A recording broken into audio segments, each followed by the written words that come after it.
E essa matéria que a gente ouviu agora, essa matéria especial, inclusive, tem tudo a ver com o nosso assunto agora. Você sabe o que faz um consultor de inclusão? O Dr. Diogo Freitas, consultor de inclusão e advogado, explica pra gente, ele está conectado aqui conosco. Boa tarde, seja muito bem-vindo, tudo bem?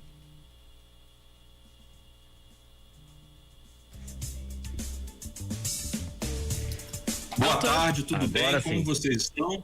Eu já ia pedir para o senhor repetir, agora estamos ouvindo o senhor, a gente agradece demais o senhor ter aceitado conversar com a gente, então a gente vai começar agora a bater esse papo. Bom, a gente falou aqui, né, se as pessoas sabem o que é um consultor de inclusão. A gente só soube, eu não sabia que existia essa atuação por conta dessa entrevista, quando a gente buscou o contato com o senhor para a gente fazer esse papo que estamos começando agora. É um campo de atuação novo devido à conscientização maior da atualidade? Sim, é um campo de atuação ainda não regulamentado, ainda pouco conhecido, ainda pouco difundido. E é por isso que eu é que agradeço o convite de vocês e a iniciativa de abordarem esse assunto e essa nova ocupação.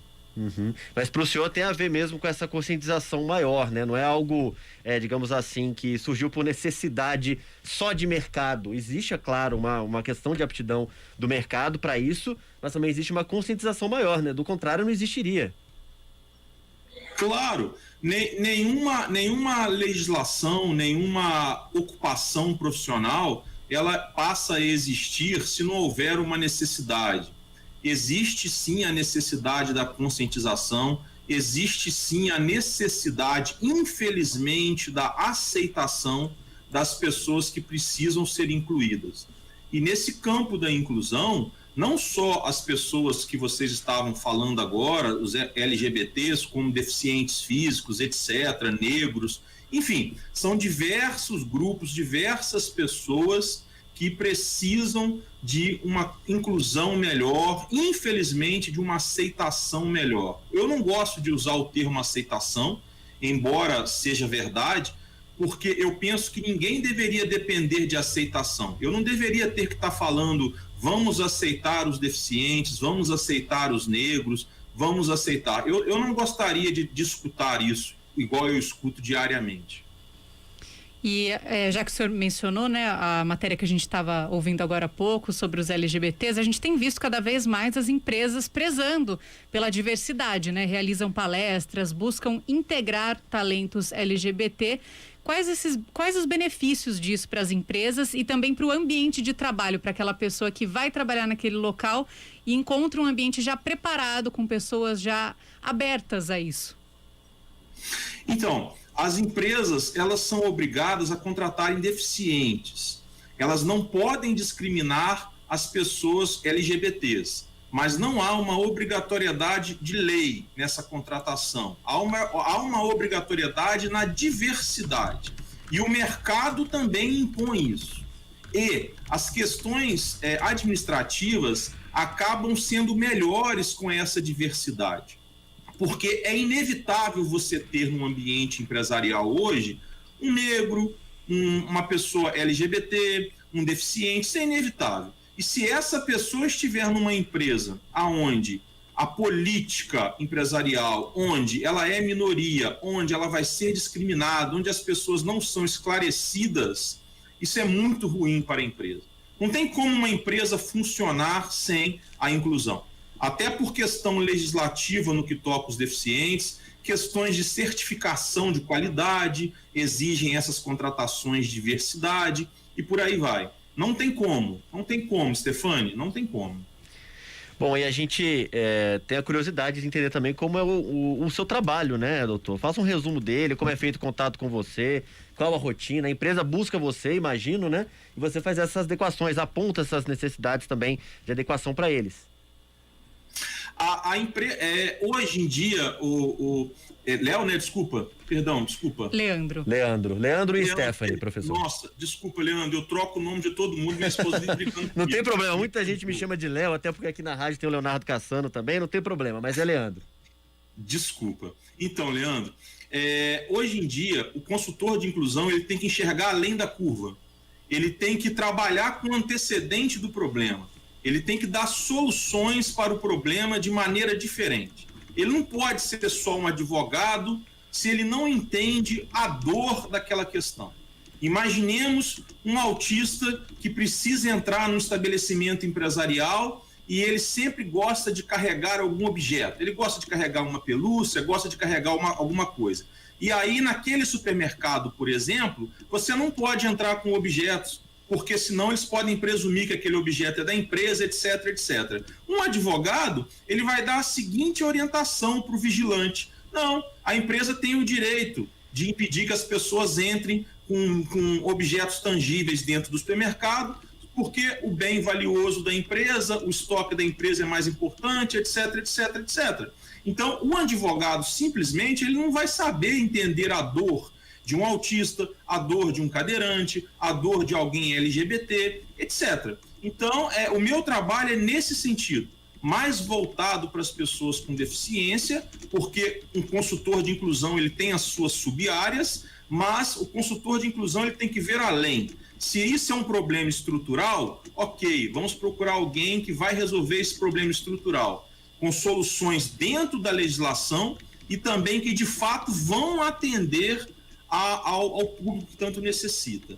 Um consultor de inclusão também pode atuar no cenário político.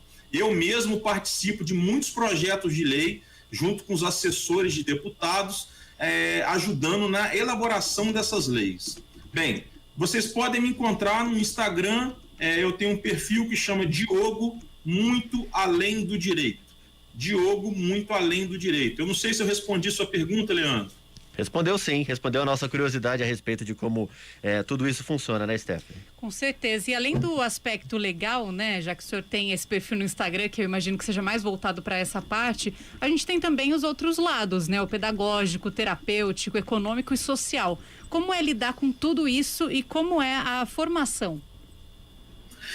Então, um consultor de inclusão, como eu disse, tem sub-áreas. Eu posso ter um consultor de inclusão até engenheiro, eu posso ter um consultor de inclusão advogado, eu posso ter um consultor de inclusão pedagogo, psicopedagogo, etc. É uma formação multidisciplinar, porque a atuação ela é interdisciplinar. Então, um consultor de inclusão que vai atuar numa escola, por exemplo, ele vai ter que intermediar as necessidades da família com as necessidades da escola, com a questão legal. Essa relação triangular, ela não pode ficar num conflito, numa lide. É preciso que esse consultor entenda as necessidades de cada parte. Por exemplo, eu estou com um problema onde um médico recomendou que uma criança tivesse XXX terapias dentro da escola. A psicopedagoga da escola entende que as formas que essas terapias que o médico está sugerindo não são as mais recomendáveis, ou seja, eu tenho uma briga aí e as partes não se comunicam. Como resolver isso? Sentar com um, sentar com outro, mostrar a sua competência se limita aqui, a sua competência se limita aqui, esclarecer isso para a família, porque não existe, Stephanie, nada no mundo que funciona na mão de uma pessoa só. Fazendo uma analogia, o delegado investiga um crime e coloca na mão do Ministério Público para ver se o Ministério Público vai propor ação ou não. Caso o Ministério Público faça, isso vai ser colocado na mão do juiz para julgar procedente ou não. Quer dizer, não foi o delegado que iniciou a investigação que deu a palavra final. E a palavra final do magistrado não foi sem o embasamento do delegado. Pois bem, na educação, na inclusão, tudo funciona assim. Não existe o médico hierarquicamente, não existe o diretor da escola numa posição de hierarquia. É cada um dentro da sua competência, dentro da sua atribuição legal, sendo sensível à situação e entendendo que ali o direito é de outrem.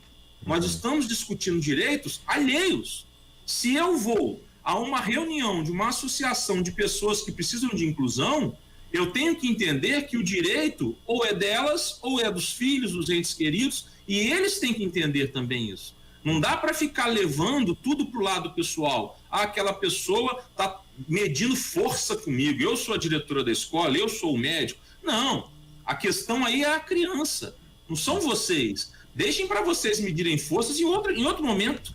Então, o consultor, ele trabalha assim, tentando sensibilizar as pessoas num primeiro momento, para depois, se for infrutífera essa sensibilização, começar a ser mais assertivo. E se precisar, as medidas administrativas e legais podem vir a ser tomadas também. Entendido. Doutor Diogo Freitas, consultor de inclusão e advogado, muito obrigado por trazer aqui luz também, né? Essa nova função, essa nova atuação que a gente não conhecia. E obrigado pelo papo, boa tarde, bom trabalho para o senhor. Boa tarde, bom trabalho, agradeço o convite. Até a próxima. Foi um prazer.